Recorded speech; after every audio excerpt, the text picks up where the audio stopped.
Que lo que, Sahirenys here, and in today's 2-minute Q&A, we're going to be talking about the miscellaneous budget. Now, I know for some of you guys, you might think this is pretty simple and straightforward, not that controversial, but for me, it is. Back in the day when I was taking accounting classes, I learned a few budgeting hacks, and when I tried to implement those little hacks into my personal finances, I wasn't hacking my budget, I was jacking up my budget. So to help you guys avoid some of those mistakes, I am super excited to share some of my thoughts on the miscellaneous budget to help you guys take your budget to the next level. But ya tu sabes, let's get right into it.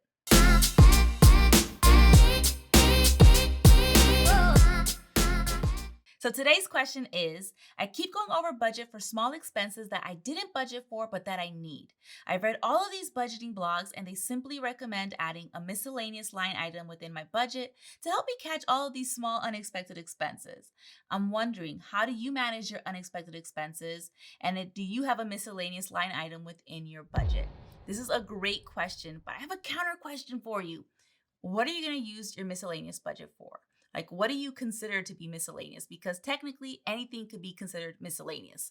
And if you look into the word of miscellaneous, what it actually means, like accounting wise, it just means a small mix of different expenses that are so minimal in value that they don't really have or need a line item. You just bunch them up all together and categorize them as miscellaneous. So it's really important for you to really understand, what are you going to be using your miscellaneous budget for? Are these small expenses? Are they expected? Are they unexpected? Are there needs? Are they wants?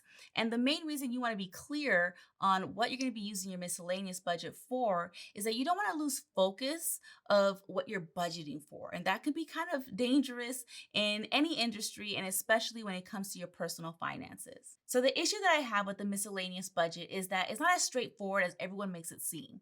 Realistically, when I started learning about how to manage my finances and I was taking accounting, I learned a few budgeting hacks, like I said, and the one that stood out to me like a sore thumb was the miscellaneous. Literally, it's for anything that was spontaneous, anything that was, that you wanted to buy, that you saw here and there, something really kind of random. And this literally allowed me to hide my overspending. And for me, this was like a game changer because there was so many things that I wanted, but I didn't want to make it look like I was overspending. And this was kind of like a budgeting hack. But in reality, it was jacking up my finances because I was living paycheck to paycheck and off of my savings when I was in college. And every time I had to increase my miscellaneous budget to keep up with my miscellaneous spending, I was just burning through my savings.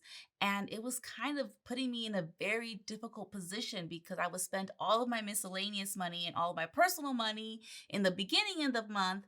And if any unexpected expense came up that I needed, I was pretty much screwed, especially when you're young and you have car problems, or gas prices go up, or you need to buy dish soaps. It's the randomest things that you need. And when you don't have the money to buy it, you feel horrible because now you have to get into credit card debt and then pull more money from your savings account to pay off your credit card debt because you don't want to be in credit card debt. And it just creates this vicious cycle that I was living through for a few years, to be honest. I'm kind of embarrassed. But, it wasn't until I moved in with my partner and we had to start budgeting together because we were planning a wedding and all that, the whole debt freedom stuff, that I had to, start trying to explain and justifying why my miscellaneous budget was so high. And I couldn't. I had no good excuse. I was trying to do some tigueraje and it caught up with me. So that was the moment where I was like, okay, I am hiding my overspending here. This is my target addiction, or whatever you want to call it. And my partner was like, yo, this is not working. So we actually had to talk about the miscellaneous budget, and we asked ourselves the same question that I asked you. What's technically a miscellaneous expense? What do we want to use our miscellaneous budget for? And we realized that if this is a real emergency, we have our emergency fund. This is something that we want. We can up our play money and make sure we have a sufficient amount of money that we can spend without trying to hide it within our budget. If it's something that we can expect, that we know that's going to come up, we can budget for it. But if it's an unexpected expense that is not an emergency, we need to make sure that we have this money available so that we have it when we need it. So we actually decided to create a first aid kit, which is pretty much like a little band-aid, a first aid kit for our budget, just in case, something comes up, a little scratch or a cut happens to our budget, we can, put a band-aid over it and we don't have to go into our savings, into credit card debt or anything like that. So it's just a small $100 buffer for any unexpected expenses that if we use it, we only replenish that what we used. And if we didn't use it, that's a good month at that point. We just rolls over to the next month.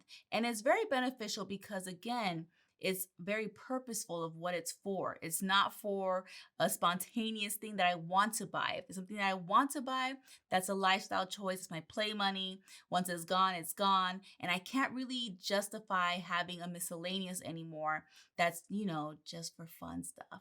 So that's one of the ways that we stopped using the miscellaneous budget and kind of transitioned to being more purposeful with our budget and how we're actually wanting to manage our money moving forward as well. Now, if you want to learn more about how my family does not have a miscellaneous budget and how we use the first aid kit and how we implement that within the high five banking method, definitely check out my website, thepoisedlifestyle.com. Y ya tú sabes, mi gente, do not forget to share this information with all of your friends and family. Subscribe to my YouTube channel and follow me on social media. Bye.